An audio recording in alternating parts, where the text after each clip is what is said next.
गेल्या आठवड्याभरापासून कोल्हापूर शहरासह जिल्ह्याला अवकाळी पावसाने अक्षरशः झोडपून काढलेला आहे। विशेष गेल्या 8 दिवसापासून कोल्हापूर शहरासह जिल्ह्याला अवकाळी पावसाने अक्षरशः झोडपून काढलेला आहे। विशेषतः जिल्ह्याच्या ग्रामीण भागात दमदार असा पाऊस कोसळतोय आणि पूर्णतः ठप्प झाल्याचं चित्र कोल्हापूर जिल्ह्यामध्ये पाहायला मिळतंय।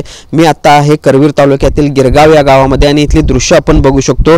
गेल्या 8 दिवसापासून जो काही पाऊस कोसळतोय त्यामुळे अशा पद्धतीने रानामध्ये पाणी साचून राहिल्याचं चित्र आहे ते पाहायला मिळतंय आणि त्यामुळे पेरण्या पूर्णतः ठप्प झालेल्या आहेत। एरवी जर आपण बघितलं तर मे महिन्याच्या अखेरपर्यंत नांगरणी करणे, सरी सोडणे अशा पद्धतीची कामं या ठिकाणी शेतकऱ्यांकडून केली जातात आणि त्यानंतर पेरणी आहे ती हाती घेतली जाते। मात्र यावर्षी अवकाळी पाऊस लवकरच सुरू झालेला आहे आणि तो सलग 8 दिवस बरस अशा शिवारांमध्ये पाणी साचल्याचं दृश्य आपल्याला जिल्ह्याच्या सर्वच तालुक्यातील भागांमध्ये पाहायला मिळते आणि त्यामुळे भात असेल, सोयाबीन असेल, भुईमूग असेल अशी महत्त्वाच्या पिकांच्या पेरण्या ज्या आहेत त्या पूर्णतः ठप्प झाल्याचं चित्र पाहायला मिळते। आता हे पाणी शेतातून बाहेर काढल्यानंतरच या ठिकाणी पेरणी आहे ती करावी लागणार आहे। मात्र पुढचे 2 ते 3 दिवस अजूनही ऑरेंज अलर्ट कोल्हापूर जिल्ह्यासाठी देण्यात आलेला आहे आणि त्यामुळे अजूनही पाऊस बरसणार आहे आणि त्यामुळे हे पाणी आता कधी ओसरणार आणि त्यानंतर पेरणी कधी करायची असा एक प्रश्न शेतकऱ्यांसमोर उभा राहिल्याचं आपल्याला या निमित्तानं बघायला मिळतंय। मोठं नुकसान यामुळे शेतकऱ्यांचं झालंय।